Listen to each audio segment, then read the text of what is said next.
Hello friends, मैं Hindi medium से हूँ और यूपीएससी की जो प्रिपरेशन कर रहे हैं एंड जो करने वाले हैं, जो 3 साल बाद या 4 साल बाद प्लान करने वाले हैं, मैं उनके लिए यूपीएससी सिलेक्टेड क्वेश्चंस लाया हूँ प्रीलिम से रिलेटेड। एंड उससे अगर डिटेल्स में अगर उन्हें पढ़ा जाए तो हम मेंस में भी हमारा जो फोकस लेवल है वो थोड़ा अप हो जाएगा। तो हम सबसे पहले यूपीएससी की प्रिपरेशन अगर कर रहे हैं या करना चाहते हैं या हम उस लाइन में हैं, तो हमें सबसे पहले तो सिलेबस को समझना होगा कि सिलेबस एक्चुअल में चाहता क्या है। ये वीडियो थोड़ी लंबी हो सकती है, लेकिन हमें सिलेबस पढ़ना बहुत ज़रूरी है, इसलिए हमें सिलेबस पढ़ना होगा। ओके, तो जैसे कि प्रारंभिक परीक्षा, सबसे पहले इसमें 2 एग्ज़ाम्स जो यूपीएससी है वो उसमें 3 एग्ज़ाम्स होते हैं।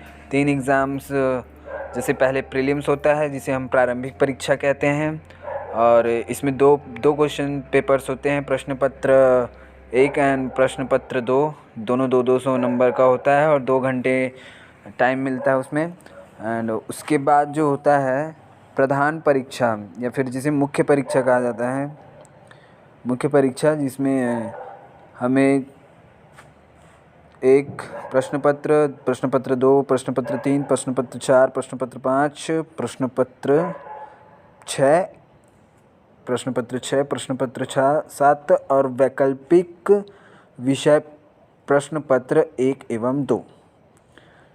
बस यहीं तक के हैं पेपर 5, 6, 7, 8, 9। तो इसका मतलब 9 क्वेश्चन पेपर्स होते हैं मेंस में, जिसे मुख्य परीक्षा कहते हैं, और प्रारंभिक परीक्षा में 2। तो प्रारंभिक परीक्षा में जो हमें पढ़ना है, जो हम टेस्ट सीरीज़ लगाएंगे, जिन क्वेश्चनों पे हम टेस्ट सीरीज़ लगाएंगे वो टेस्ट सीरीज़ होंगे तो मेंस के सिलेबस पे आधारित।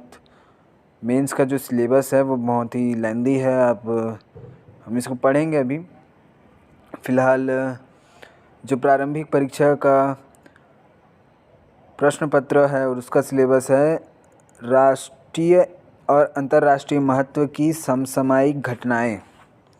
राष्ट्रीय और अंतर्राष्ट्रीय महत्व की समसामयिकी घटनाएं, भारत का इतिहास और भारतीय राष्ट्रीय आंदोलन, भारत एवं विश्व भूगोल, भारत एवं विश्व का प्राकृतिक सामाजिक आर्थिक भूगोल, भारतीय राज्यतंत्र और शासन, संविधान, राजनीतिक प्रणाली, पंचायती राज, लोक नीति, अधिकारों संबंधी मुद्दे आदि, आर्थिक एवं सामाजिक विकास, सतत विकास, गरीबी समावेशन, जनसांख्यिकी, सामाजिक क्षेत्र में की गई पहल आदि, पर्यावरणीय परिस्थितिकी, जैव विविधता और मौसम परिवर्तन संबंधी सामान्य मुद्दे जिनके लिए विषयगत विशेषज्ञता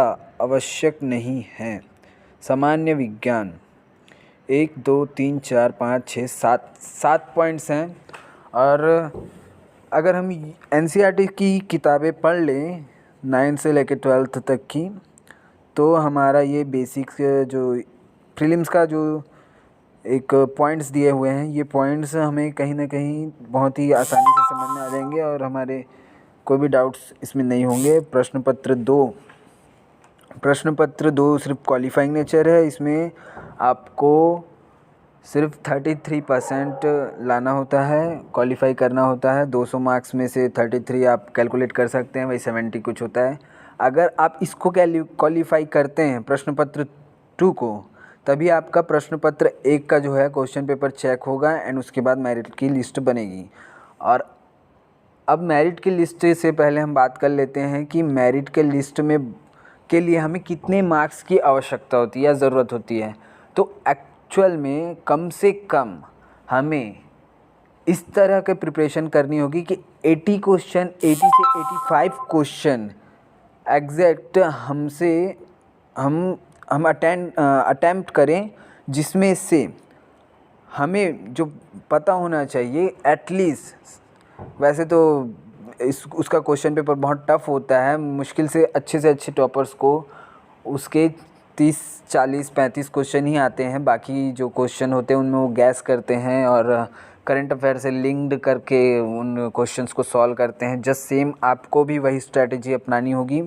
और पेपर 2 का पढ़ लेते हैं हम। बोधगम्यता, संचार कौशल सहित अंतर, व्यक्तिक कौशल, तार्किक कौशल एवं विश्लेषणात्मक क्षमता, निर्णय लेना और समस्या समाधान, सामान्य मानसिक योग्यता, आधारभूत संख्याकन, संख्याएं और उनके संबंध, विस्तार क्रम आदि, 10वीं कक्षा का स्तर। देखिए यहाँ पे बोल दिया जा रहा है साफ साफ, जो गणित है, जो संख्याओं से रिलेटेड है, जो जिनका भी संबंध संख्याओं से है, वो सारे संख्याओं के सवाल जो हैं वो 10वीं स्तर के आएंगे।